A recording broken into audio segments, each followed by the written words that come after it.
There's been a lot of talk about whether we are winning the fight against ISIS, that the terrorists have lost territory and are losing their will to fight.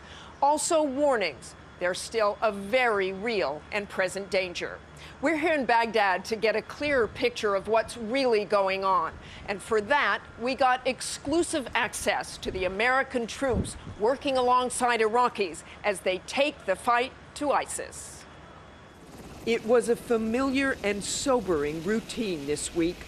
I have flown on Black Hawk helicopters over Iraq with Gary Volesky countless times over the years during Iraq's darkest days, but neither of us expected to be back again.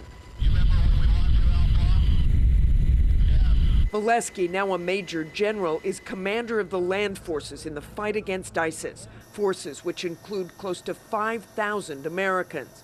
This is Volesky's fourth deployment in this war, but this is a new battle. Is it a different enemy? It is. It is a different enemy. This enemy that we're facing today, make no mistake, is out there to attack everyone. We saw it in Paris, we saw it in Brussels, we've seen it in California. The fight to stop that enemy right here in the desert of Al-Assad Air Base in western Iraq, ISIS country. Did you imagine you'd be back in Iraq? Not Iraq, ma'am. It's been very busy, very dynamic, much different than it was in previous times. Dynamic, to say the least. We saw for the first time up close American troops on the ground taking direct aim at the terrorist group. Backing up Iraqi forces outside the base, and they certainly don't stop for General Volesky to give interviews. The change now is they're out of the fight. That's some sound of freedom right there. Freedom from the threat of ISIS remains a challenge nearly 2 years after the militants overran large swaths of Iraq and Syria. But General Volesky says with the help of U.S. forces, the Iraqis have ISIS on defense.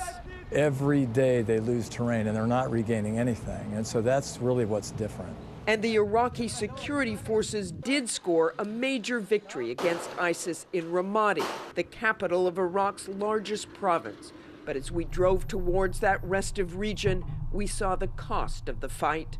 We can see all of the destruction as we drive, and if you look way off into the distance in the tree line, you can see areas ISIS still holds. The destruction sprawls in every direction. Schools crushed, bridges left in pieces. Even after watching more than a decade of conflict here, the extent of this damage is stunning. These before and after satellite images make so clear what was lost here. A bustling, thriving city 1 year ago, today in ruins. 1 million people called Ramadi home when ISIS rolled through 1 year ago this week. Civilians fled in waves. Iraqi forces had to be evacuated by helicopter. This is the first place that Daesh came into Ramadi and got hold of the neighborhood. This used to be a school. Al-Anbar University, once filled with thousands of students, was turned into ISIS headquarters. It would be 8 months before Iraqi troops backed by American air power would take it back. Ferocious artillery fire forced ISIS out as Iraqi forces planted their flag once more. The city may be liberated, but people here are far from safe. It's estimated that this city has more unexploded bombs, unexploded ordnance than any place on Earth. Only some 15,000 families have been able to return. This family struggles to accept their new reality. How hard will life be going forward? What is next? Maybe it'll be more difficult, says this father. We want this place to be rebuilt. Our homes are all destroyed, our cars gone. It's up to a crew of just 40 Americans contracted by the State Department to defuse thousands of bombs and booby traps ISIS left behind. Do not pick anything up. Do not move anything. You got it. The bomb technicians of Janus Global Operations prefer to work in anonymity, but their job is crucial. But what you see coming out of the jugs is homemade explosive. There's a couple pressure plates that were pulled up. Yeah. And you can see they're very small. It doesn't take a lot of weight. So those would be either set for vehicles or persons. Hundreds and hundreds of them. Yes, and this is just the ones they found in this local area. It could take years, maybe decades, to clear Ramadi, and the road ahead could be even tougher. Ramadi is Iraq's third largest city, but the next challenge is taking back Mosul, the second largest city, and it will be much more difficult than retaking this. Mosul has been under ISIS control 2 years after Iraqi forces essentially gave up. Are you confident this time that they can face the challenge? Well, I think you've seen some examples today. When they get out to the battlefield, they're ready for their mission. This Iraqi Special Forces commander told me they are ready. Should we expect that Mosul will fall by the end of the year? The Iraqi Prime Minister and the Commander-in-Chief, said the general, said 2016 we will liberate Mosul. But like in Ramadi, 3, 2, 1, pickle. U.S. air power will be key.